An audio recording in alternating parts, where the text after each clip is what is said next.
you're experiencing low performance in Overwatch 2, there are several steps you can take to improve your gaming experience. Follow these steps to optimize your performance. Step 1. Check system requirements. Ensure that your computer meets the minimum system requirements for Overwatch 2. This includes checking your CPU, GPU, RAM, and operating system to confirm they are compatible. Step 2. Update graphics drivers.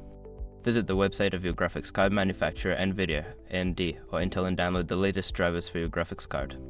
Installing the latest drivers can significantly enhance game performance. Step 3. Adjust in-game settings. Launch Overwatch 2 and navigate to the settings menu. Lower the graphics settings such as texture quality, shadow quality, and resolution to improve frame rates and overall performance. Step 4. Close background applications. Before starting the game, close any unnecessary applications running in the background. This frees up system resources and can help the game run more smoothly. Step 5. Optimize network connection.